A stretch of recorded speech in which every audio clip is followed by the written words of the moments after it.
The conference finals round in the NBA postseason, beginning last night in a big way in Boston.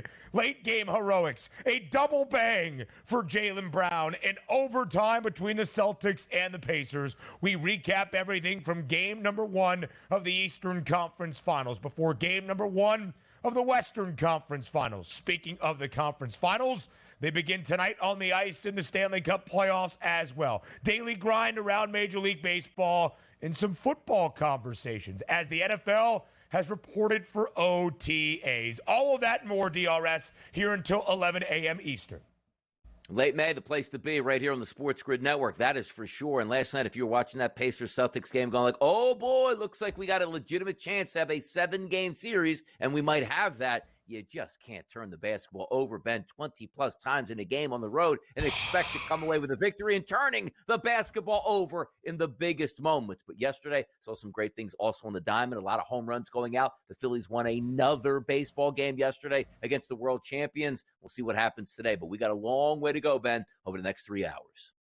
In MLB best, 35 victories for those Fightins, and there's no better pitcher in MLB this year than one Ranger Suarez. But we'll get to Major League Baseball in just a moment. A thriller last night inside TD Garden in the opening game of the Eastern Conference Finals between the Celtics and the Pacers. But the odds makers did not expect a thriller. In fact, they thought it would be very easy for the C's. The Celtics close as a double-digit 10-point favorite with a pregame total of 222. That sky's over because of overtime. And it came down to the final 10 seconds in the fourth quarter after a bad inbounds pass from Andrew Nembhard for Indiana, with the Pacers up 3, 117-114. Rick Carlisle refuses to foul, up 3. And Jaylen Brown makes him pay, hitting a corner 3 to send the game to OT, 117 all with just 6 ticks remaining in regulation. And then it was the other Jay, Jason Tatum, scoring 10 of his team-high 36 points in the extra session as the Celtics prevail in overtime in game number 1, 133-128.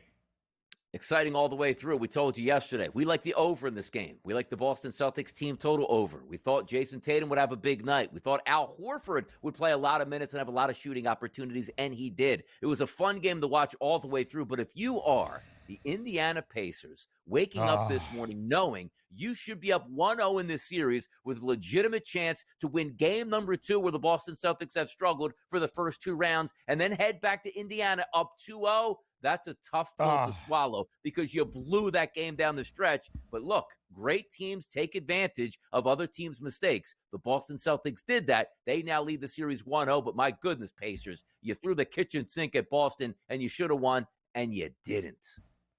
Indiana down by 15 late in the third quarter. The Celtics got off to a 12-0 start to begin the game right out of the gates inside TD Garden. And Indiana did fight its way back, only to cough it up at the end, quite literally. Rick Carlisle, foul when you're up 3 on the road, trying to steal game 1 of the Eastern Conference Finals. Much more discussion coming your way in our next segment. Some news in the ECF outside of the opening game. We knew Kristaps Porzingis had been ruled out for games 1 and 2. Reports yesterday, though, DRS saying KP can return as early as game 4. Big news for Boston to win the East, and then also, if they do that, advancing to the NBA Finals with a healthy Porzingis.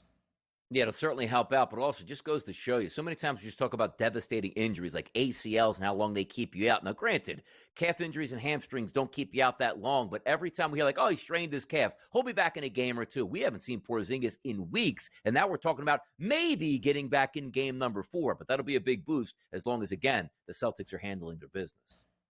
Around Major League Baseball we go. A total of 11 and a hook at Wrigley yesterday because the winds were blowing out. But DRS said, hey, I still think the pitching performances keep us under between the Cubs and the Braves. We even went to 10 innings, and the total still stayed under. 4-3, the Cubbies win on a walk-off infield single. The game-winning RBI off the bat of Nico Horner as the Cubs take the opener of their midweek set against Atlanta, 4-3.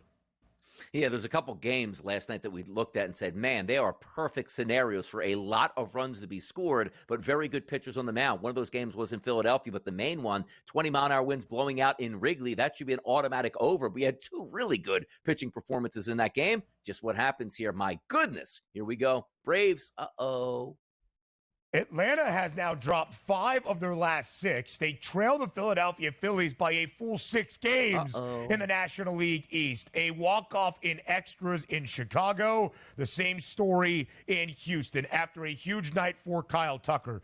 2 home runs, leads all of Major League Baseball this season. The Astros rally to force extras, and in extras, an RBI single from Pena delivers the victory for the Stros. It's been a tough start this week over the Los Angeles Angels from Anaheim, but it's a victory for the Stros, 6-5. A lot of home runs in that game, and rightfully small ballpark there. Pitchers that were hittable, and you're right, Kyle Tucker, 2 for 4 yesterday, 2 more home runs, 293 on the season. Now, Tuve took a collar here, Ben, to lead off for 0 for 5, but still hitting 296. This lineup is starting to hit like we thought they would. They just need the pitching to come around a little bit here. Still under 500, but again, the key takeaway, nobody's running away with the AL West, and that's going to help the Astros. 17 home runs for Kyle Tucker, 36 ribbies as well. Those 17 long balls, the best in all of Major League Baseball. He certainly helped out on Dinger Tuesday on the FanDuel Sportsbook, as did Bryce Harper in Philadelphia, as did Alec Boehm, not maybe for Dinger Tuesday, but he still has 44 RBIs, tied for the most in all of the majors. But there is no better pitcher right now in MLB than Ranger Suarez. He has won his last 9 starts. He is off this season to a 9-0 start with a 1.36 ERA, second best in MLB. In Philadelphia, speaking of best, the best record in all of the bigs, the most wins, 35. A 5-2 victory yesterday at home over the reigning World Series champs, the Texas Rangers. Yeah, Ranger Suarez was absolutely incredible. And as you said, 9-0 in the season, a 1.36 ERA. The Phillies have 2 pitchers doing a little bit more old school, Aaron Nola, Ranger Suarez. They don't need to throw 97, 98, 99 and paint the black. They're just crafty pitchers here, and you allow them to get complete games, which you saw to Nola the past couple starts, and also Ranger Suarez going 7 innings, but still being allowed to throw 108 pitches. This starting staff is tremendous, and the Phillies, 35-14 after knocking off the Texas Rangers, who now fall a game below 500. A career best 10 Ks for Ranger Suarez. He is the first pitcher since 1966 to have a 9-0 record in his first 10 starts with a sub 1.50 ERA. He is delivering right now for the Phils. WNBA scores from last night, a triple header, as Donnie knows very well. It is difficult to walk into the Michelob Ultra Arena and come away with a win over the 2-time reigning champs, the Las Vegas Aces. But that's what the Phoenix Mercury did last night, winning by double digits as a 13.5-point dog, 98-88. Look at that, 10 points. Look, imagine if you reversed that spread here and took the juicy money line. Maybe -5.5, -6.5 on the Mercury. Whoever did that, congratulations. But that's a pretty good upset yesterday. WNBA season just getting underway, 3 games into it. Make sure you pay attention to Kalia Copper for Phoenix.